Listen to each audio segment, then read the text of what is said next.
Hey everybody, how are you today? I am sitting on my deck. I think it's pretty sure it's Sunday, and I have had an opportunity to really look at a lot of what you have been writing on the discussion board and really appreciate how thoughtful everybody has been this week. We're going to talk a little bit about how career development and mental health overlap.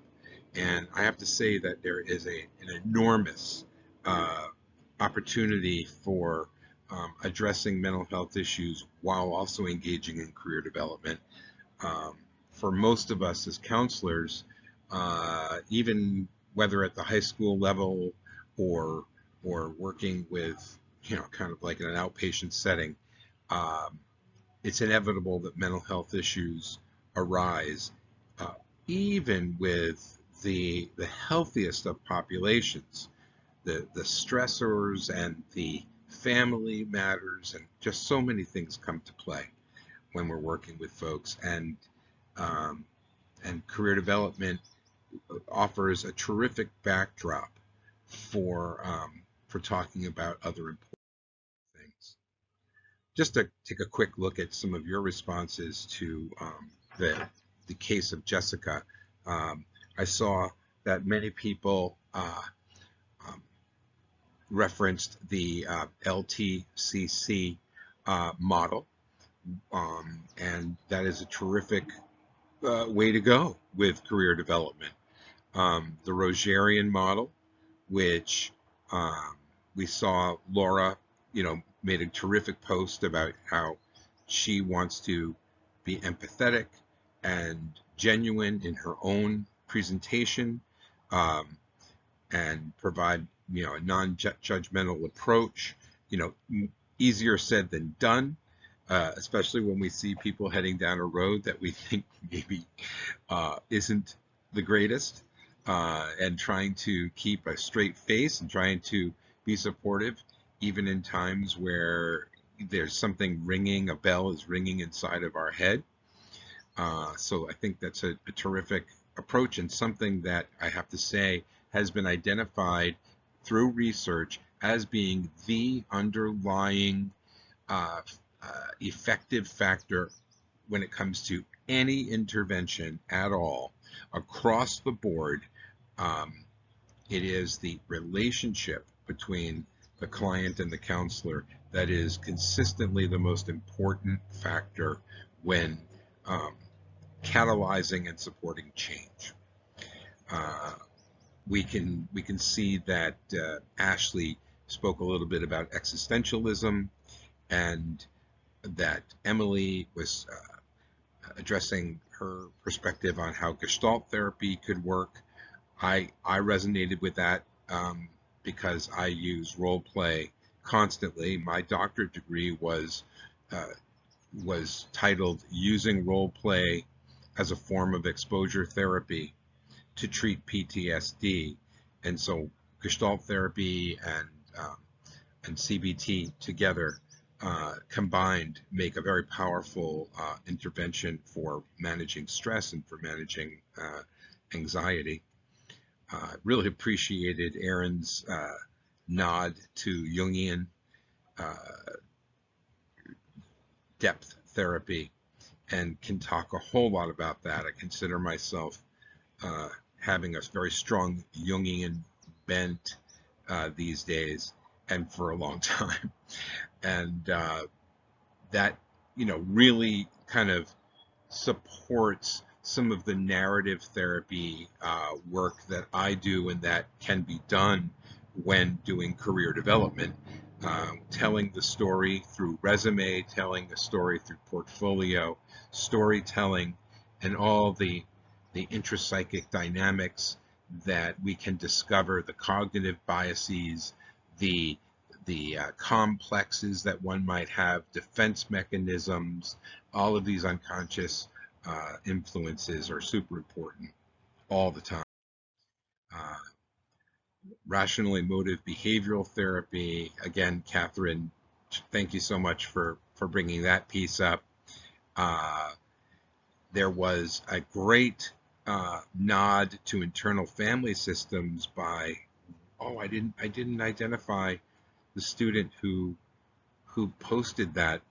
Um, I'll go back, and I know that I posted that somewhere on the boards and thanked you for that, because that's kind of an offshoot of Jungian depth therapy, but it's sort of a little more manualized and focuses a little less on archetypes and more about identifying personality types within each person, rather than counting on an archetypal personality or an archetypal mental representation. So that's always neat. And we're going to talk today in this PowerPoint, which I'm going to fly through because otherwise it won't load up onto Brightspace very well. In fact, I'll probably have to cut it in half and post it as two parts.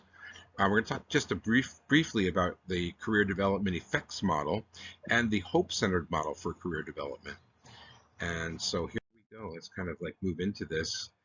This is I thought it was a nice visual kind of representation of how mental illness, which, defining mental illness versus mental health is a tough one for me. But I guess I define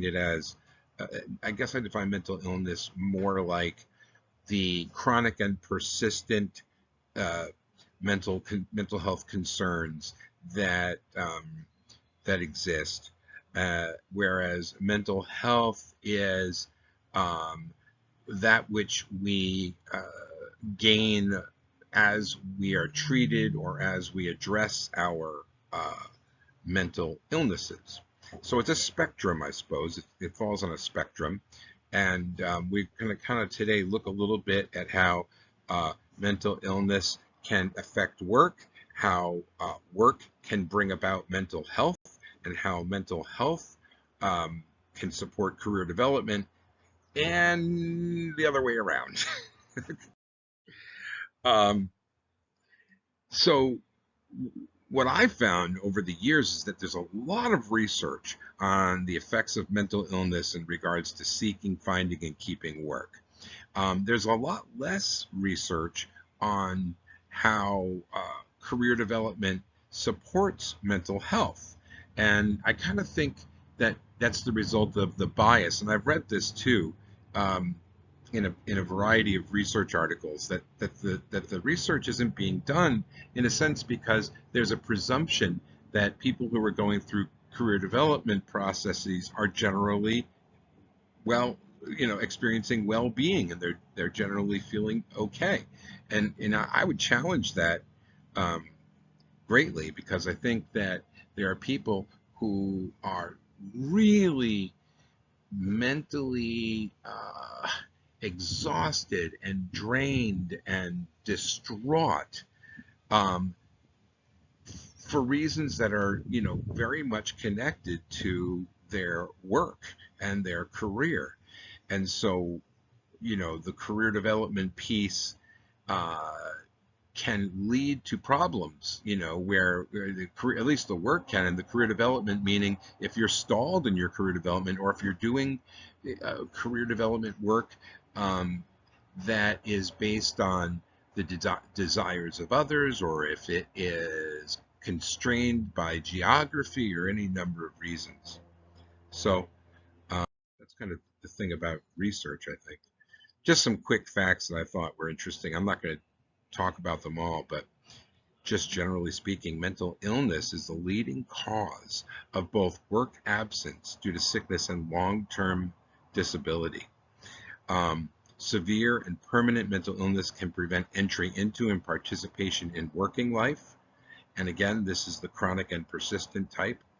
But simple anxiety, depression, and substance abuse are the most common mental health issues that interfere with working life.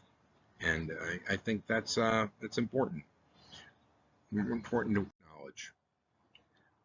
We know that high job strain, lack of appropriate rewards at work, um, the idea that some people are being promoted while other people are left behind. Is there nepotism? Is there some degree of Is there a secret to moving ahead in some companies that are shared with others? It was shared with some and not with others. That job insecurity and those interpersonal problems, perhaps, are all things that are considered when we think about career development and helping folks in their work environment. I did find that there are some stats and some things we could talk about in relation to career development and mental health outcomes. Career development addresses stress proactively um, in sort of two ways. It reduces the demands that people are experiencing, such as, food and shelter and and so many of the other things that require us to work, but also bolsters our capacity to cope with the demands. So career development process in and of itself is, can contribute to mental health. Um, and I think it's important to consider the idea that career development can help with self-perception. Um, Self-perception changes includes perceptions of coping now and in the future. Again, here we're talking about not just job placement, but we're talking about some degree, whether it be through the humanistic approach or through Gestalt therapy, clients are gaining insights through the career development process. And that capacity to cope um, is, is built very much upon the process that people experience in the career development experience.